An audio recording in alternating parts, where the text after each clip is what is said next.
귀한 찬송 우리 하나님께서 기쁘게 봐준 줄 믿습니다. 오늘은 웨스트민스터 소요리 문답 85에서 87까지 85 문답에서 87 문답까지를 생각해 보도록 하겠습니다. 소요리 문답이 몇 번까지 있는지 아세요? 몇 번까지? 한 1000번까지. 그럼 제가 은퇴할 때까지 아마 설교를 해야 될 것 같은데 107번까지 있어요. 107번. 그러니까 이제 3분의 2를 이제 거의 이제 끝이 보이는 데까지 왔습니다. 그래서 좀 더 힘을 내 가지고 우리 봤으면 좋겠어요. 오늘 이제 볼 내용은 사실 지난주 내용하고 연결되기 때문에 잠시 복습하는 것이 필요합니다. 우리는 지난 주일에 율법을 완전히 지킬 수 있는가라는 질문을 살펴보았습니다. 율법을 완전히 지킬 수 있는 사람이 있을까요? 있습니까? 없습니까?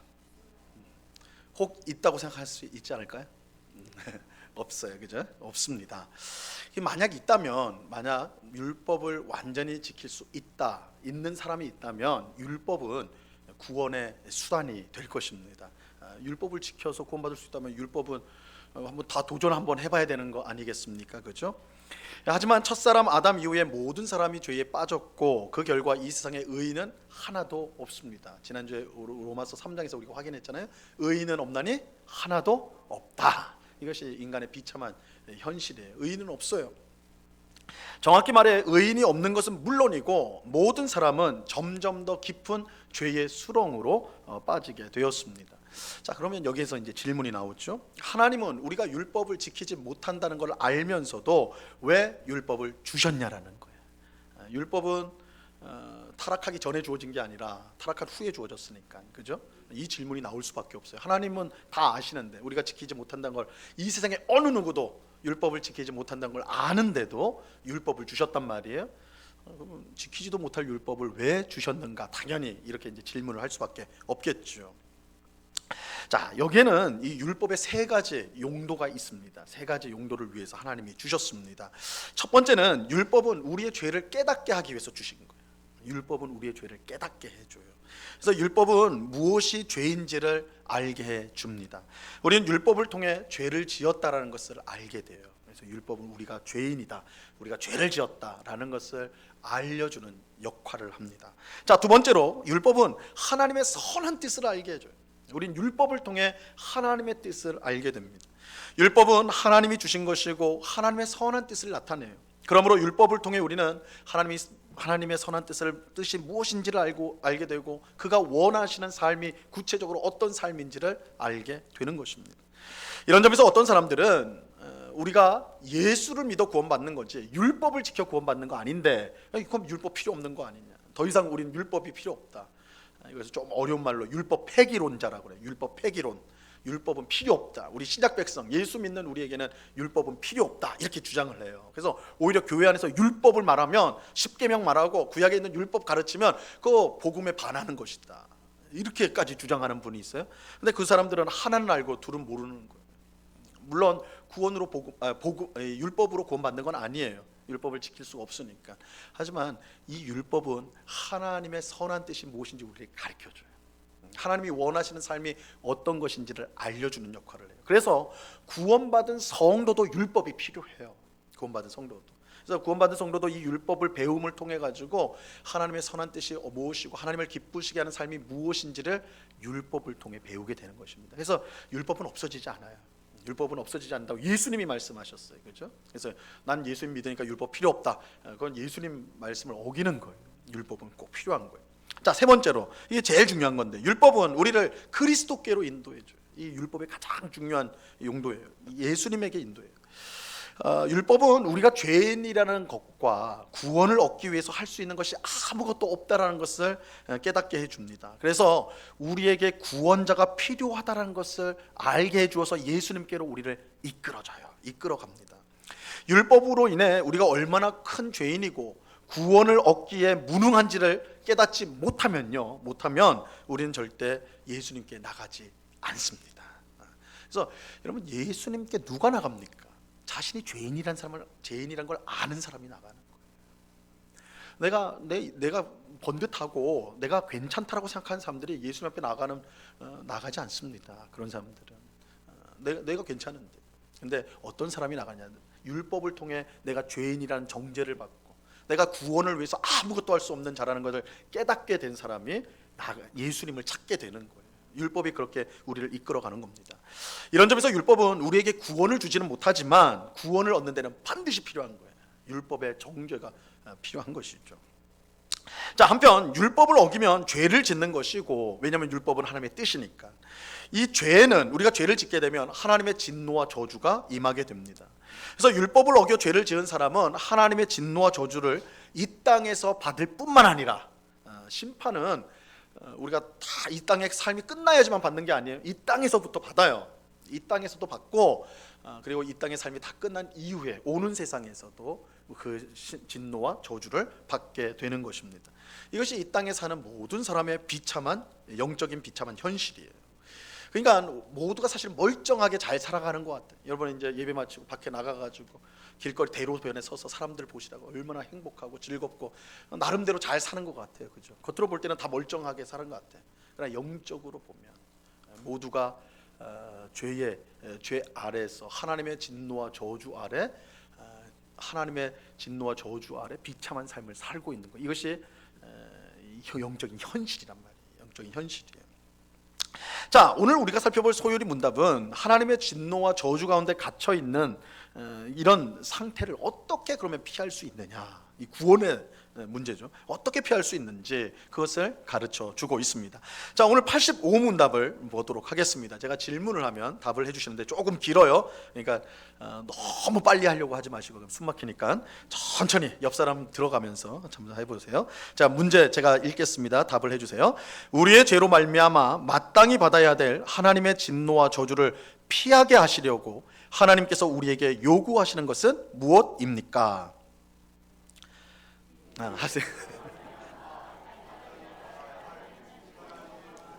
저주를 피하게 하시려고 하나님께서 우리에게 요구하시는 것은 예수 그리스도를 믿고 생명에 이르는 회개를 하며 우리에게 구속의 은덕을 끼쳐 주시려고 그리스도께서 쓰시는 모든 방도를 부지런히 사용하는 것입니다. 예. 길어가지고 글씨가 조그마니까 잘 안 보이셨네.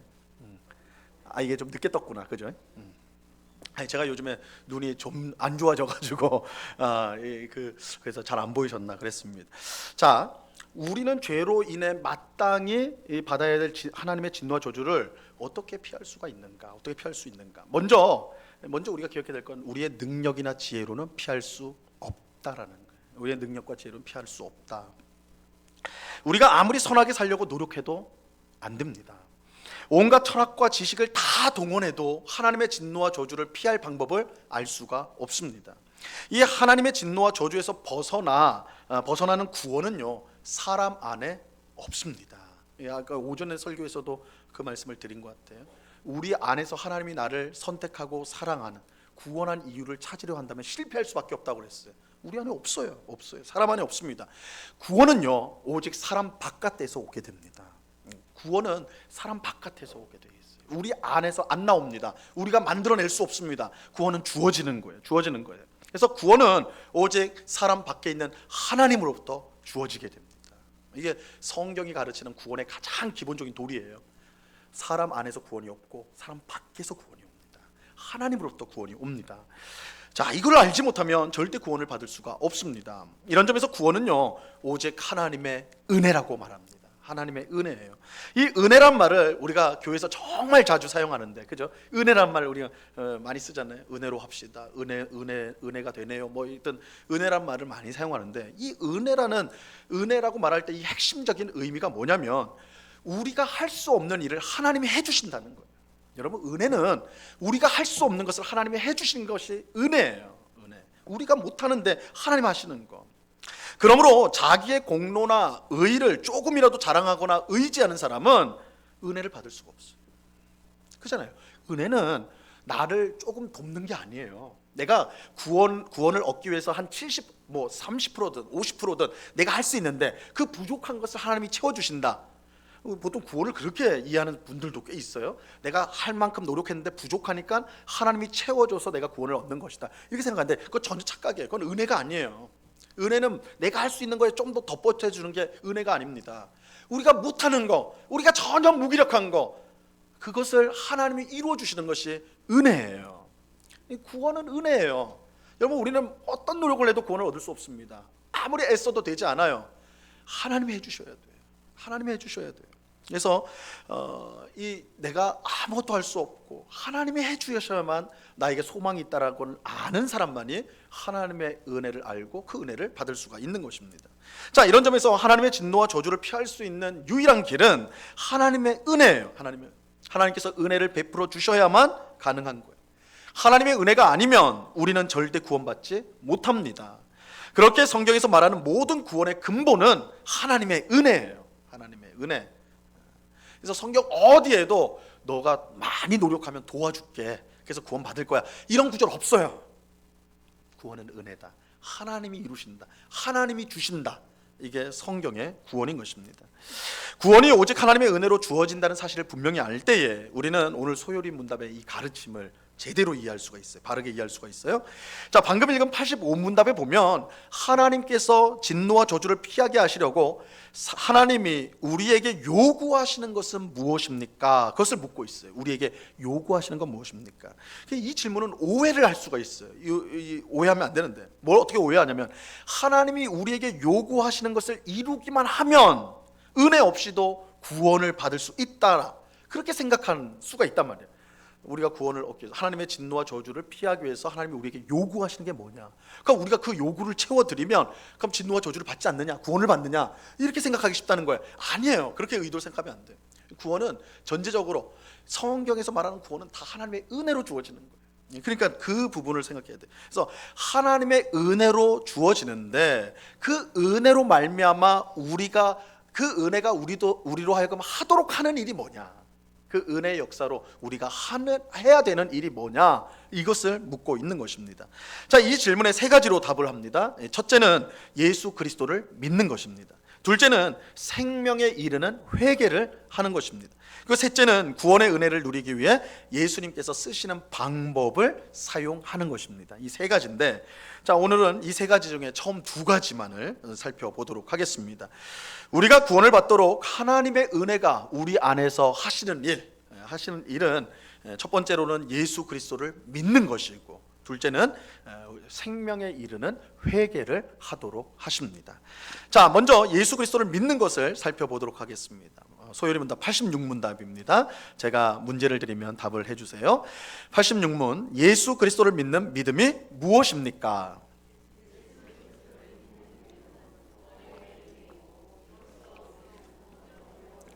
복음이 전하는 예수 그리스도를 영접하고 그분만을 의지합니다. 자, 예수 그리스도를 믿는 믿음은 구원의 은혜다, 이렇게 말하고 있죠. 그죠? 예수 그리스도를 믿는 믿음은 구원의 은혜이고, 이것이 제가 앞서서 강조한 거예요. 성경에서 말하는 구원은 오직 하나님의 은혜에서만 나와요. 그래서 우리가 구원에 대해서 얘기할 때에 뭐 칭의든 성화든 영화든, 이거 다 들어보셨죠? 다 전에 몇 번 말씀드렸어요. 다 구원을 설명하는 건데 다 그게 하나님의 은혜라는 거예요. 은혜. 그래서 전제적으로 그렇게 말을 해요. 예수 그리스도를 믿는 것은 하나님의 은혜다. 그러니까 이거 놓치면 안 돼요. 하나님의 은혜다. 자, 그래서 우리가 예수님을 믿는 것도 내가 스스로 믿는 것이 아니라 하나님의 은혜로 믿는 거예요. 목사님, 저는 스스로 제 발로 교회 나와가지고 제가 예수 믿었는데요, 누가 믿으라고 하지 않고 제가 그냥 저 나와서 믿었어요. 나 분명히 내가 믿은 건데요. 아니에요. 제 발로 스스로 나온 것 같지만 하나님께서 이미 구원의 은혜를 베푸셨어요. 그 은혜 때문에 나오게 된 거예요. 은혜 없으면요, 나올 수 없어요. 교회 나올 수 없습니다. 은혜 아니면 말씀을 들을 때 하나님의 말씀으로 들을 수가 없습니다. 그런 일은 없어요. 그래서 여러분, 우리가 전도를 한다고 할 때도 우리가 정확하게 성경의 말씀을 아주 치밀하게 아주 정확하게 설명만 하면 다 예수 믿을 것 같지만 그렇지 않다고요. 하나님께서 그 마음에 구원의 은혜를 주시지 않는다면, 하나님이 그 마음 가운데 주의 성령을 먼저 보내지 않는다면 절대 우리가 전도를 아무리 열심히 해도 예수 믿게 되는 일은 일어나지 않습니다. 은혜예요. 은혜. 여러분, 예수님 믿는 것이 구원의 은혜라는 것은요, 이 전도를 해보면 우리가 이제 알 수가 있는데, 이제 전도하면 대부분 부담을 갖고 있습니다. 내가 뭘 알아야지 전도하지요. 내가 뭘 조금이라도 알아야지 전도하지요. 다들 다 그렇게 말씀을 해요. 이제 제 후배가 제 이제 대학교 후배인데, 이 친구는 대학 와서 예수를 믿고 이제 같이 이제 성경 공부를 한 친구였는데, 그러니까 뭐 아는 게 하나도 없는 친구예요. 하나도 없는 친구예요. 근데 그런 친구에게 이제 전도 훈련을 시켜가지고 바로 전도를 보냈어요. 전도하라고. 근데 걱정되잖아요. 얘 신앙생활도 안 한 애인데 대학 와서 이제 예수를 감 믿고, 근데 바로 전도를 보내버렸거든요. 그러니까 얘가 어떻게 전도하나 궁금하기도 하고 걱정되기도 하고 그렇게 했는데, 이제 앉아 있는 이제 여학생, 꼭 이 여학생만 찾아가더라고요. 하여튼 여학생한테 가가지고 전도를 하는데 그렇게 하는 거예요. 예수님 믿으세요. 그러니까 여기까지는 좋았어요. 자는데 그다음에 뭐라고 하냐면, 제가 잘해드릴게요. 그래. 나 처음 들어봤어요. 전도를 하는데 자기가 잘해드리겠대. 뭘 잘하겠다는데. 근데 이제 알고 보니까 이 친구가 그 부모님이 고깃집을 하세요. 식당. 그러니까 얘가 알바를 하면서, 이 친구가 알바를 하면서 손님한테 잘해드릴게요, 오세요 이거 있잖아요. 호객행위 할 때 우리 집에 오시면 고기 많이 드릴게요, 저 잘해드릴게요. 이게 익숙한 친구예요. 그래서 전도도 그렇게 생각한 거예요. 그래서 예수 믿으세요, 제가 잘해드릴게요. 여학생 다 도망가 버렸어요. 그죠? 뭘 많이 알아야지 하는 건 아니에요. 근데 전도를 하다 보면 놀라운 사실을 이제 발견하게 되는데, 이 복음을 잘 전해야지 예수를 믿을 것 같지만 꼭 그렇지는 않다라는 거예요. 물론 잘 설명하면 너무 좋죠. 잘 훈련받아서 잘 전하면 그만큼 좋은 건 없죠. 하지만 우리가 그렇게 말하잖아요. 개떡처럼 말해도 뭐처럼 듣는다고요? 찰떡처럼 듣는 거라고. 그죠? 그런 일들이 많이 일어나요. 사실 나는 진짜 개떡처럼 말을 했는데, 그죠? 근데 상대방은 그걸 찰떡처럼 알아듣고 예수 믿는 경우가 있다라는 거예요. 그냥 무턱대고 예수님 믿으세요라고 말해도 믿는 사람들이 실제로 있습니다. 그러니까 어떻게 그런 일이 있냔 말이에요. 어떻게 그런 일이 있냔 말이에요. 구원은 하나님의 은혜예요. 극단적으로 말씀드리면 하나님의 은혜예요. 그죠? 그래서 우리가 부족하게 전해도 하나님께서 그 마음 가운데 역사하실 때, 예수 믿으라는 그 말 때문에 주님 앞에 돌아오는 사람들이 생긴다라는 거예요. 사도행전 16장에 보면 사도 바울이 빌립보라는 도시에 들어가서 이제 복음을 전하는데, 강가에 있는 여인들에게 모여 있는 여인들을 보고 저들에게 복음을 전했어요. 말씀을 전했어요. 이때 자색 옷감 장수였던 루디아, 그죠? 루디아 유명한 인물이죠. 루디아가 예수를 믿게 돼요. 그 자리에서 예수를 믿는데, 근데 어떻게 믿게 되었는가? 사도행전 16장 14절은 이렇게 말씀합니다. 같이 읽어볼까요? 시작.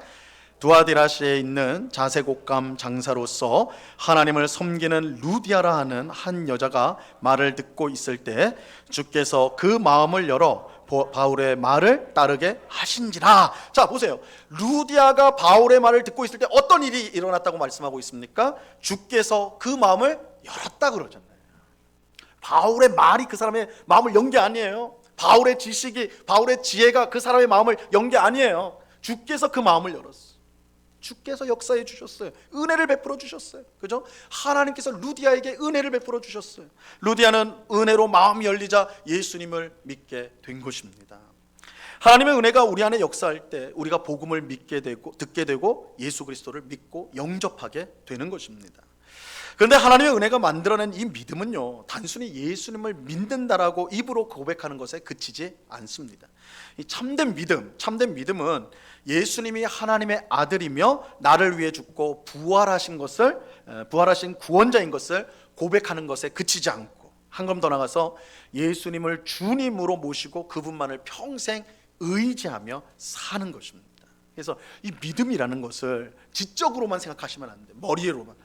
그렇지, 예수님 하나님의 아들이지, 나의 죄를 위해서 십자가에 죽으셨지, 부활하셨지, 예수님 믿으면 구원받지, 예수님 믿으면 하나님 자녀가 되지. 그거 맞아요. 그거를 아는 게 믿음이에요. 근데 그것만 그치면 안 되고, 예수님을 일평생 의지하며 사는 거. 어려움을 당할 때, 힘든 일을 당할 때 예수님을 먼저 찾고 예수님의 도우심을 구하는 거. 이게 믿음이란 말이에요. 믿음. 그래서 그러므로 우리가 하나님의 은혜로 구원받았다는 증거가 무엇이냐? 예수님을 하나님의 아들이며 나의 구원자와 주님으로 믿을 뿐만 아니라 평생 그를 의지하는 거예요. 이것이 하나님의 은혜로 우리에게 주어진 것이고, 동시에 우리가 평생 힘써야 할 일이기도 한 것입니다. 우리는 언제 어디서나 예수 그리스도가 하나님의 아들이며 또한 나의 구원자가 주님 되심을 분명히 신앙 고백할 수 있어야 합니다. 또 어떤 형편과 상황 속에서도 예수님을 의지하는 삶을 살아야 하는 것입니다. 이것은 우리에게 주신 하나님의 은혜이고 동시에 우리가 힘써야 될 일입니다.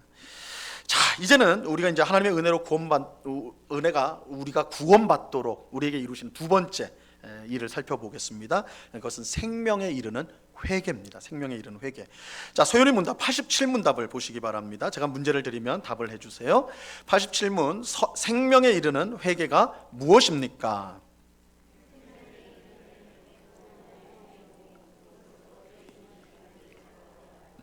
그리스도 안에 있는 하나님의 자비를 깨달아 자기 죄를 슬퍼하고 미워하고 그 죄에서 떠나 하나님께로 돌아가고 굳은 결심과 노력으로 새롭게 순종합니다. 자, 생명에 이르는 회개는 구원의 은혜다. 또 똑같죠? 그죠? 이것도 은혜예요, 은혜. 그러니까 성경에서 가르치는 모든 구원과 관련되어진 것들은 다 은혜입니다, 은혜. 소요리 문답은 그걸 굉장히 강조해요. 그래서 구원의 은혜다, 구원의 회개는 구원의 은혜다 이렇게 합니다. 그래서 회개는 잘못을 깨닫고 돌이키는 것인데 이것은 자기를 잘 성찰하는 사람, 자신의 삶을 잘 돌아보는 사람, 일기 잘 쓰는 사람, 이런 사람이 회개를 잘하는 게 아니에요. 은혜를 받은 사람이 회개를 하게 됩니다. 은혜를 받은 사람이 회개를 하게 돼요. 자, 예수 그리스도를 믿는 것과 마찬가지로 이 생명에 이르는 회개도 하나님의 은혜이고, 하나님의 은혜가 없다면 우리는 진정한 회개를 할 수가 없습니다. 하나님의 은혜는 우리가 진정한 회개를 할 수 있도록 우리를 이끌어가요. 은혜가 하는 일이에요. 자, 먼저 생명에 이르는 회개는 자기 죄를 바르게 아는 것입니다. 이 환자가 자기 질병을 제대로 알지 못하면 당연히 제대로 된 치료를 할 수가 없지요. 암에 걸렸어요. 심각하죠. 그런데 환자는 나는 감기 걸렸어 이렇게 생각을 하는 겁니다. 감기약만 계속 먹어요. 그럼 어떻게 돼요? 살 수가 없겠죠. 그 사람은 살아날 수 없을 거라고요. 마찬가지로 자기의 죄가 무엇인지 알지 못하면 진정한 회개는 불가능한 것입니다. 여기에 하나님께서 은혜로 주신, 하나님의 은혜로 주어진 성령님의 중요한 역할이 있습니다.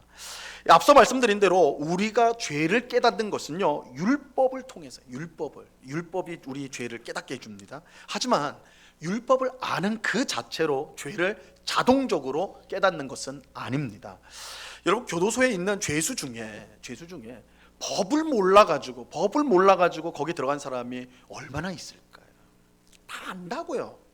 이렇게 하면 잡혀서 감옥에 들어간다는 걸 알면서도 하는 거 아닙니까? 정말 무지해서 교도소에 있는 사람 별로 없을 거라고요. 법을 알아도 지키지 못하고 또 죄의 심각성을 알지 못하기 때문에 그곳에 들어가 있는 것이죠. 마찬가지예요.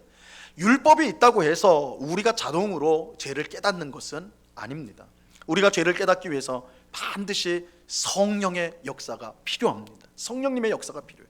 성령님께서 우리의 마음을 새롭게 해주실 때에 비로소 우리가 죄를 깨닫고 내가 얼마나 심각한 죄인지를 알게 해줘요. 그래서 율법도 하나님의 말씀이니까, 그죠? 성령의 역할이 뭡니까? 우리 전에 한번 봤었는데 성령은 하나님의 말씀을 조명한다고 그랬죠. 조명, 빛을 비춘다고 그랬어요. 빛을 비추는 이게 성령님의 중요한 사역이에요. 그래서 율법에도 빛을 비춰서 그 율법을 내가 어겼다라는 것을 깨닫게 해주시는 것이 성령님이에요.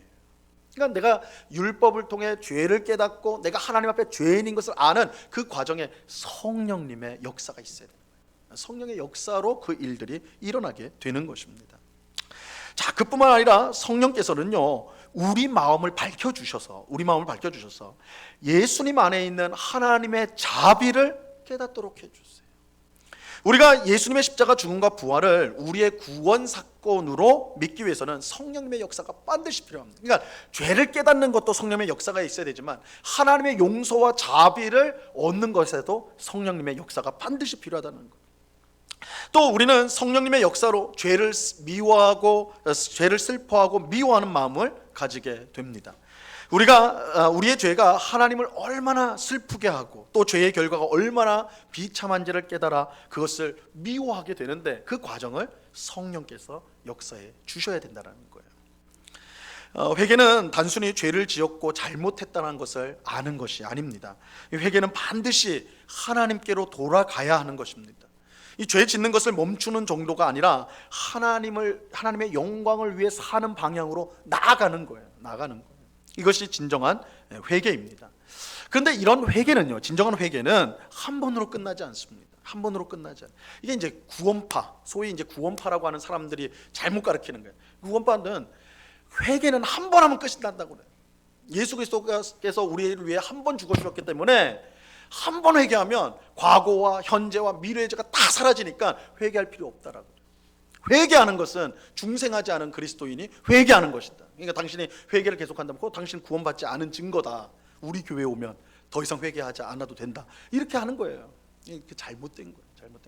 물론 예수 그리스도의 십자가 구속 사건은 반복될 필요가 없이 단번으로 우리의 모든 죄를 사하여 주셨습니다. 그러나 우리는 여전히 구원받은 우리의 심령에는 여전히 죄성이 남아있고 그 죄성으로 말미암아 계속 죄를 짓는 게 현실이라고. 내가 죄를 안 짓다고 우기는 거지 죄를 실제로 짓고 있잖아요. 그런데 회개가 필요 없다고 말하는 건 사기죠. 영적인 사기예요, 그거는.